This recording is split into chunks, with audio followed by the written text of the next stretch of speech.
Thierry Lefebvre, bonjour. Vous Bonjour. êtes directeur général du multilinguisme à la Cour de justice de l'Union européenne.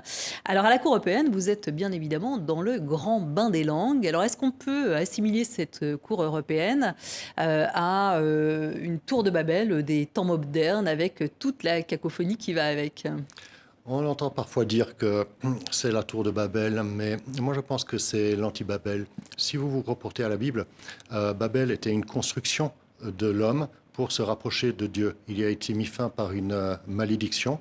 Tout à coup, les gens se sont mis à parler d'autres langues et n'ont pas pu poursuivre cette construction. Ma théorie, c'est que la raison pour laquelle ils n'ont pas pu la poursuivre, c'est qu'ils ne disposaient pas de traducteurs et d'interprètes. Parce que le service du multilinguisme, c'est l'anti-Babel. Il va jeter les passerelles pour que les gens, malgré la diversité linguistique, puissent continuer à se comprendre et pour que cet obstacle du multilinguisme devienne en réalité une richesse et une opportunité. Que la diversité, finalement, serve une autre construction qui est la construction européenne.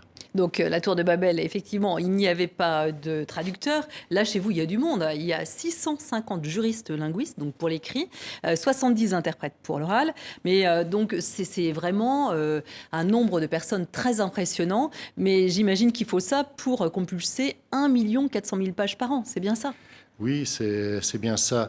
Donc, on a l'impression que c'est une armée de juristes linguistes, mais il faut voir les choses d'une autre manière, c'est-à-dire que toutes les pièces qui doivent être traduites vers le grec, y compris toute la jurisprudence de la Cour qui est publiée dans toutes les langues, y compris le grec, eh bien, ce travail est fait par 22 personnes. Ce n'est donc pas tant de monde que cela. Oui, alors 22 personnes, parce qu'en fait, il y a 24 langues officielles, c'est bien ça, et donc qui sont traduites en 23 langues, Mm. ce qui fait 552 combinaisons linguistiques. Oui, c'est ça. Et toutes ces combinaisons linguistiques sont couvertes par le service du multilinguisme de la Cour de justice, que ce soit à l'écrit ou à l'oral. Alors, évidemment, il n'est pas facile de couvrir toutes les langues en direct. Chez nous, une seule unité linguistique est capable de traduire à partir de toutes les autres langues. C'est l'unité de langue française. Pourquoi? Parce que la Cour de justice travaille essentiellement en français. C'est la langue des délibérés des juges, donc ils doivent disposer des documents en français rapidement, et puis ils rédigent également leur projet de décision en français. Mais il y a parfois des documents qui doivent être traduits dans toutes les langues à partir de n'importe quelle autre langue. Donc, par exemple, vous pouvez avoir une question posée par un juge slovène qui doit être traduite dans toutes les langues. Mais l'unité grecque ne couvre pas la langue slovène. Donc en fait, il y a des langues pivots, c'est bien ça? C'est ça. Il y Alors a comment ça 6 langues. fonctionne? Alors, il y a 6 langues pivots qui sont le français, l'anglais, l'allemand, l'espagnol, l'italien et le polonais. Chaque unité linguistique doit être capable de couvrir chacune de ces langues. En outre, les unités linguistiques qui correspondent à ces langues pivots se voient chacune attribuer un certain nombre de langues non pivots qu'elles doivent maîtriser. Donc, notre texte slovène sera traduit vers l'italien et Oui. ensuite le juriste linguiste grec va traduire à partir de l'italien. Et on a un système analogue qui s'appelle le relais pour l'interprétation en cabine. Alors donc là, si je comprends bien, quand il y a un document qui est traduit, il doit l'être dans la langue de la personne concernée à chaque fois. C'est-à-dire qu'on a droit d'avoir sa propre langue et pas forcément l'anglais qui peut être plus facile d'usage finalement. Ce qui est important dans ce processus, ce n'est pas le personnel, c'est le citoyen. Donc le citoyen doit avoir le droit de porter son affaire devant la justice européenne dans sa langue. Le juge national qui veut poser une question d'interprétation du droit de l'Union européenne doit pouvoir le faire dans sa langue. Il Donc dans doit, la langue de la personne concernée. voilà, dans la langue de la personne concernée.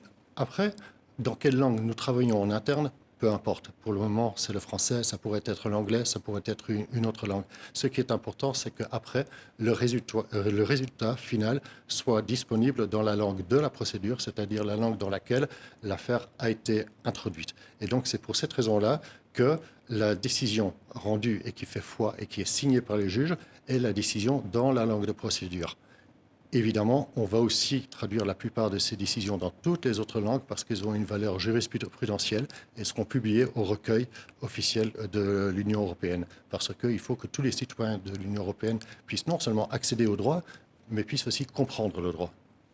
Alors, la jurisprudence qui prévaut, c'est celle de l'Europe, hein, dans tous les cas. C'est celle de l'Europe. C'est une jurisprudence de la Cour de justice elle-même, avec son arrêt Costa contre Enel en 1964, je pense, qui dit que le droit de l'Union européenne doit primer sur les droits nationaux. C'est tout à fait logique, étant donné qu'il faut que ce droit soit appliqué de manière uniforme, quels que soient les États membres. Si les États C'est ce membres... qui garantit l'indépendance des juges. Et il y a aussi la question de l'indépendance des juges, parce que si, comme ça a été le cas récemment en Pologne, on empêche, on dissuade des juges de poser des questions d'interprétation à la Cour de justice, cela veut dire que le juge polonais ne sera pas en mesure d'appliquer le droit tel qu'il doit être interprété et tel que l'interprète la Cour de justice. Donc il n'y a pas d'uniformité d'application du droit de l'Union européenne et il ne peut pas même y avoir de primauté du droit de l'Union européenne dès lors que c'est une interprétation non autorisée qui s'appliquerait. Alors, donc à la Cour de justice, il faut que vous soyez extrêmement précis puisqu'il s'agit de textes juridiques. Alors, il y a des mots qui peuvent poser certains problèmes en termes de traduction. Alors, comment vous faites pour contourner justement ces problématiques ? Alors, il y a les problèmes, je dirais, les défis de la traduction classique. Chez nous, c'est de la traduction juridique. Les traducteurs sont des juristes linguistes. Dans la traduction classique, on peut avoir des mots tels que dès lors que. Est-ce qu'on veut dire à partir du moment où ou bien à la condition que? Il y a aussi le problème, les diversités des langues font en sorte que, par exemple, en estonien, il n'y a pas de pronom pour dire il ou elle. C'est un seul pronom. Donc, il faut aller voir dans le contexte s'il faut traduire par un masculin ou un féminin. Mais ça se corse fortement lorsqu'on rentre dans le domaine juridique. Donc, par exemple, le mot equity en anglais. Est-ce que le mot equity veut dire équité? Oui, il veut dire ça, mais il est polysémique. Il peut avoir d'autres significations en droit. Il peut signifier des actions de société. Il peut aussi désigner une institution très typique du droit anglo-saxon qui est complémentaire de ce qu'on appelle la common law et qui permet en quelque sorte d'en arrondir les angles. Oui. Les angles. Donc vous vous servez aussi d'outils extrêmement perfectionnés pour la traduction aujourd'hui.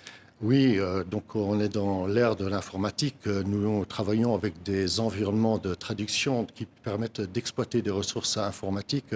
Si je peux en citer deux, je dirais d'une part la récupération de segments. Donc il y a d'énormes mémoires de traduction avec des traductions qui ont déjà été effectuées. L'outil nous dit si la phrase a été déjà traduite en partie ou dans sa totalité et nous fait des suggestions. Évidemment, après, il faut travailler. La plupart des phrases n'ont jamais été traduites, bien évidemment. Et là, on va se servir d'un autre outil qui est la traduction neuronale. Je pense que tout le monde a entendu parler de DeepL ou de Google Translate. Nous utilisons un outil des institutions qui s'appelle eTranslation. En fait, c'est un outil qui fonctionne avec l'apprentissage profond, qui est une branche de l'intelligence artificielle et qui est censé reproduire le raisonnement par couche du cerveau humain. Donc l'intelligence artificielle qui est là encore à l'œuvre. Oui.